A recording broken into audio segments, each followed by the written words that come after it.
આપણી આજની ચર્ચાનો વિષય છે સ્વાસ્થ્યનું રહસ્ય. આપણી પાસે જે સ્ત્રોત છે એ મન અને શરીરના જોડાણ પર પ્રકાશ પાડે છે અને એમ કહી શકાય કે એ એક એવો દાવો કરે છે જે સાંભળવામાં કદાચ થોડો અજીબ લાગે કે આપણા વિચારોમાં શરીરને સાજા કરવાની એક અદ્ભુત શક્તિ રહેલી છે. આ વિષય એટલે જ બહુ રસપ્રદ છે કારણ કે તે સ્વાસ્થ્યની જે જવાબદારી છે એ બહારના પરિબળો પરથી હટાવી દે છે. જેમ કે વાયરસ, બેક્ટેરિયા. બરાબર. વાયરસ કે પછી આપણું નસીબ ત્યાંથી હટાવીને એ જવાબદારી વ્યક્તિના પોતાના આંતરિક જગત પર લાવે છે, એટલે કે આપણી વિચારસરણી પર. અને સ્ત્રોતનો દાવો છે કે આ ખાલી ફિલસૂફી નથી. અચ્છા. હા, એની પાછળ એક ચોક્કસ સિદ્ધાંત કામ કરે છે અને તેને વાસ્તવિક જીવનના ઉદાહરણોથી સમજી શકાય છે. તો ચાલો આના મૂળ સિદ્ધાંતથી જ શરૂઆત કરીએ.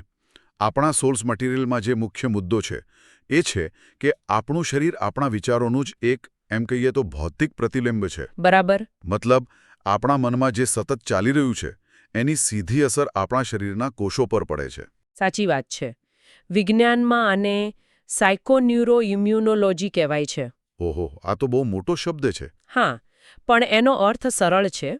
આ એક આખી શાખા છે જે અભ્યાસ કરે છે કે આપણી ભાવનાઓ, આપણું મગજ અને આપણી રોગ પ્રતિકારક શક્તિ આ બધું એકબીજા સાથે કેવી રીતે જોડાયેલું છે.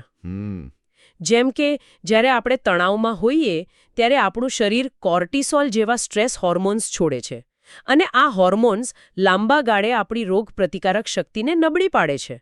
આ તો હવે સ્થાપિત તથ્ય છે. એટલે નકારાત્મક વિચારો બીમારીને આમંત્રણ આપે છે એ વાત તો વિજ્ઞાન પણ સ્વીકારે છે, પણ આપણા સ્ત્રોતનો દાવો એનાથી એક કદમ આગળ જાય છે, ખરું ને? બિલકુલ. તે કહે છે કે જો નકારાત્મક વિચારો બીમારી લાવી શકે તો સકારાત્મક વિચારો તેને દૂર પણ કરી શકે છે. અને અહીં આકર્ષણનો નિયમ એટલે કે લો ઓફ અટ્રેક્શનનો ઉલ્લેખ છે. એને જરા સરળ શબ્દોમાં સમજાવશો? ચોક્કસ. આકર્ષણનો નિયમ એનો મૂળભૂત વિચાર એ છે કે તમે જેવી ઊર્જા તમારા વિચારો દ્વારા બ્રહ્માંડમાં મોકલો છો તેવી જ પરિસ્થિતિઓ અને અનુભવો તમે પાછા આકર્ષિત કરો છો. એટલે કે જેવું વાવો તેવું રણો જેવી વાત. હા, પણ વિચારોના સ્તર પર. સ્ત્રોત મુજબ જો કોઈ વ્યક્તિ સતત પોતાની બીમારી પર જ ધ્યાન આપે, તેના વિશે વાતો કરે, તેનાથી ડરે, તો તે બીમાર હોવાની ફ્રીક્વન્સી મોકલી રહ્યું છે. અને પરિણામે એ જ અવસ્થા ટકી રહે છે. બરાબર. તેનું શરીર અને બ્રહ્માંડ બંને એ અવસ્થાને જાળવી રાખવા માટે કામ કરે છે. આ સાંભળવામાં થોડું અમૂર્ત લાગે છે. શું આપણી પાસે કોઈ નક્કર ઉદાહરણ છે જેનાથી આ સિદ્ધાંત વધુ સ્પષ્ટ થાય? હા, અને અહીંથી જ વાત ખરેખર રસપ્રદ બને છે. સ્ત્રોતમાં મેલિકા નામની એક વ્યક્તિની વાત છે. એની વાર્તા આ સિદ્ધાંતને જીવંત કરી દે છે. અચ્છા, મેલિકા? એમને શું થયું હતું? મેલિકા વર્ષોથી ગંભીર ડિપ્રેશનની દવાઓ પર નિર્ભર હતી. એને એવું મનમાં ઠસાવી દેવામાં આવ્યું હતું કે એના મગજમાં કોઈ કેમિકલ લોચો છે અને એ ક્યારે સુધરશે નહીં. તેને આખી જિંદગી દવાઓ લેવી પડશે. તે સતત એ ડરમાં જીવતી હતી. અને આ બહુ સામાન્ય છે. જ્યારે આપણને કોઈ લેબલ મળી જાય ત્યારે આપણે એ ઓળખને પકડી રાખીએ છીએ. બરાબર. પણ પછી મેલિકાએ ધ સિક્રેટ વાંચ્યું અને એને સમજાયું કે તે બીમારી પર ધ્યાન આપીને એને વધુ મજબૂત કરી રહી હતી.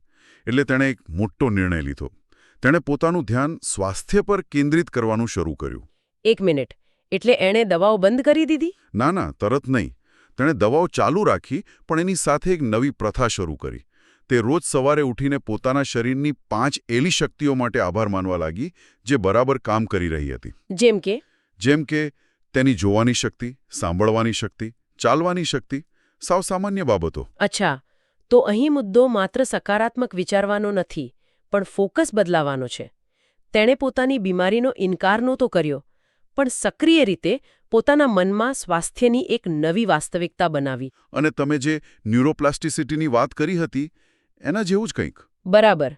તેણે હું બીમાર છુંના જૂના ન્યુરલ પાથવેને નબળો પાડ્યો અને હું સ્વસ્થ થઈ રહી છું નો નવો મજબૂત પાથવે બનાવવાનું શરૂ કર્યું.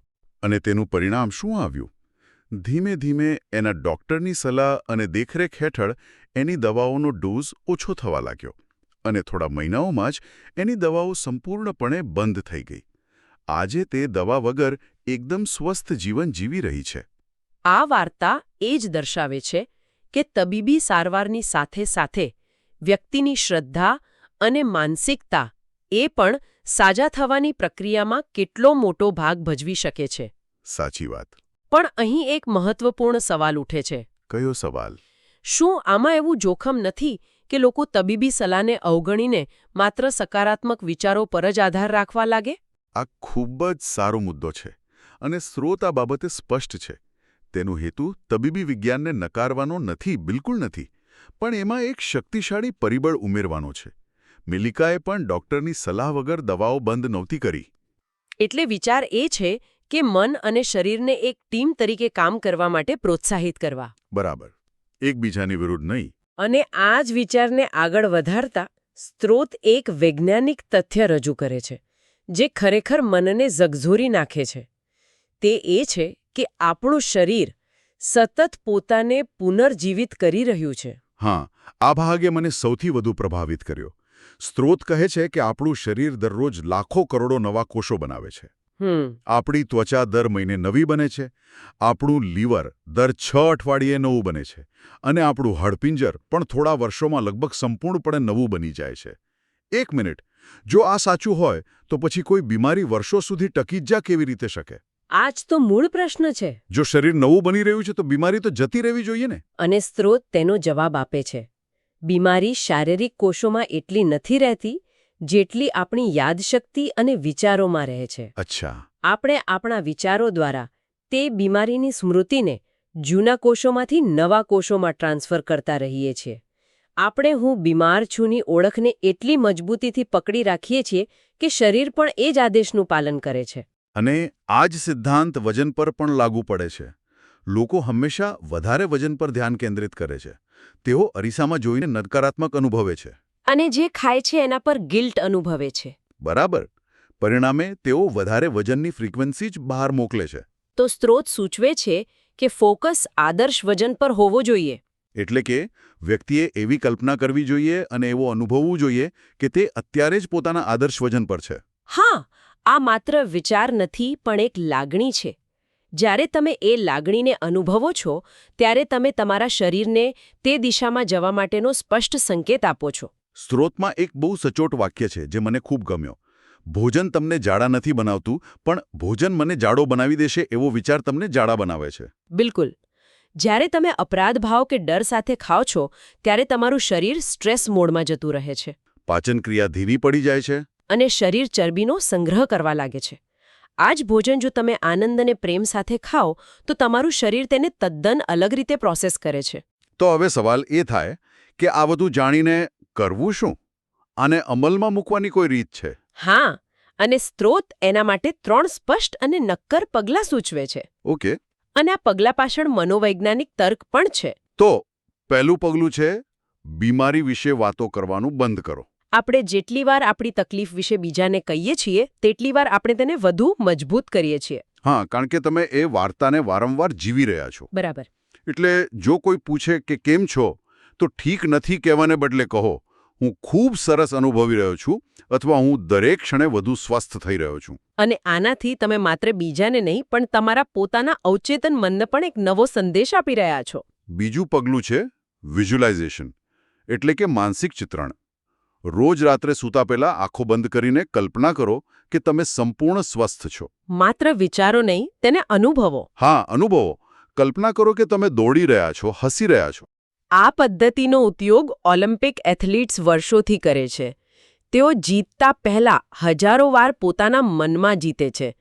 કારણ કે આપણું મગજ કાલ્પનિક અને વાસ્તવિક અનુભવ વચ્ચેનો ભેદ બહુ સારી રીતે પારખી શકતું નથી. અને ત્રીજું અને કદાચ સૌથી મહત્વનું પગલું છે કૃતજ્ઞતા.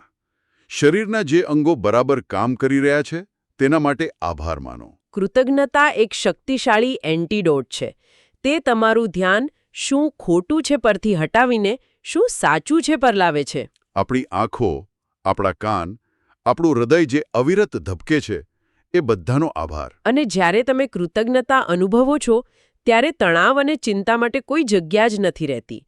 સ્ટ્રેસ હોર્મોન્સ ઘટે છે અને રોગ પ્રતિકારક શક્તિ મજબૂત બને છે. આ ત્રણેય પગલાં ખૂબ જ સરળ લાગે છે, પણ તેની પાછળનું વિજ્ઞાન ઘણું ઊંડું છે. અને અંતમાં સ્ત્રોતમાં એક એવી વાર્તા છે જે આ બધા સિદ્ધાંતોને એમ કહીએ કે ચરમસીમા પર લઈ જાય છે. હા, આ એવી વાર્તા છે જે આપણી શક્યતાની સીમાઓને પડકારે છે. એક વ્યક્તિ મોરિસ ગુડમેન વિમાન અકસ્માતમાં ગંભીર રીતે ઘાયલ થયો હતો.